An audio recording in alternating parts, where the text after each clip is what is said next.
Daling kamana nga Diyos, ikaw ang Diyos nga nagasabat sa mga pangamuyo. 5 katuig ng pangamuyo ni Dr. Sue together with the entire group nga ini nga event matigayon. May mga kahintangan nga nagpauntat kag wala magpatigayon.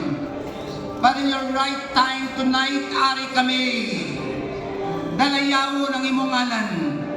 Upod namo ng imong evangelista, Brother Manny Pacquiao.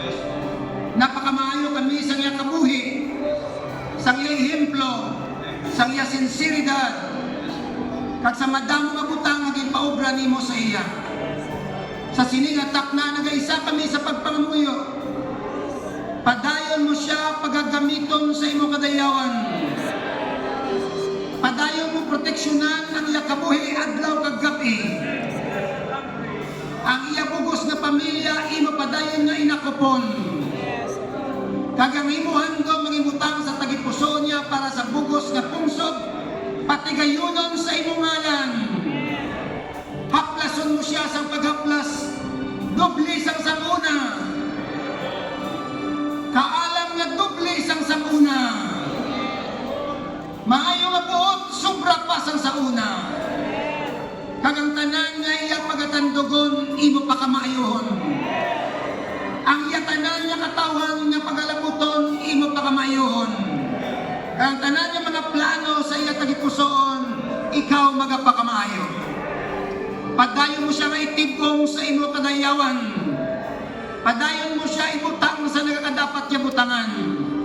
Kagang kaisog nga ginatag mo sa iya, padayon nga mangin sa iya. Nga wala sang sino man nga kadlukan para ang katarungan matigayon sa Pilipinas. We commit him to you right now, Lord. We thank you for this day. And as we pray for him, Lord, we are also praying for our government officials today.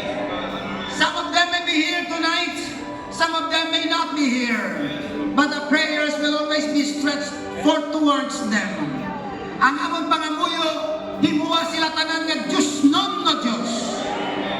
Kag kung may mga liko mautok kay uha in Jesus name. Para ila mapangunahan ang amon nga lugar santo sa imo kabubuton.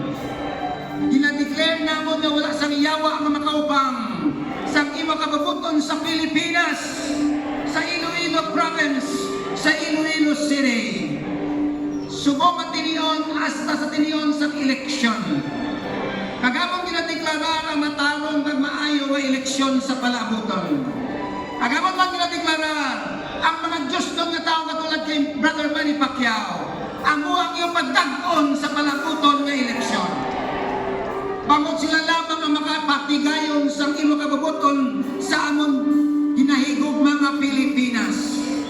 Halin Ginoo sa pinakataas, pakadto sa pinakadalom. Kagamon ginadeklarar nga ang katarungan pagkamatarong magahari sa Pilipinas sa tayuyon.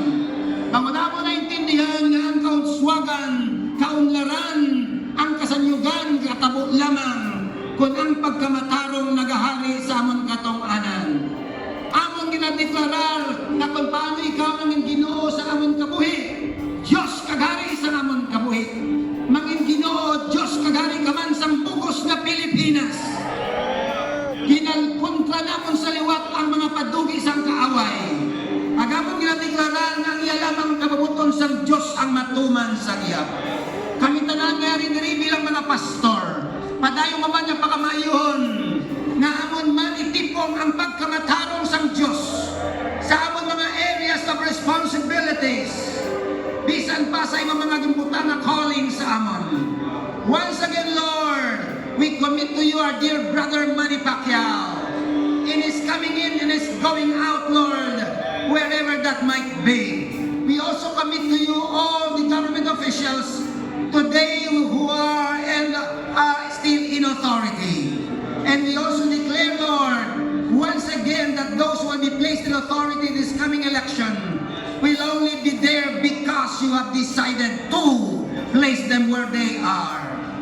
Tonight, for what you have done, for what you are doing, and still for what you will do, all glory belong to our King.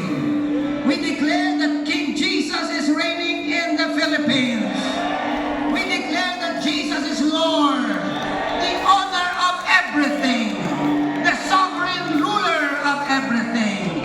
And nothing can stop your will from being fulfilled. And once again, to you be the glory, honor, and praise in the name again of one and only King Jesus Christ our Lord.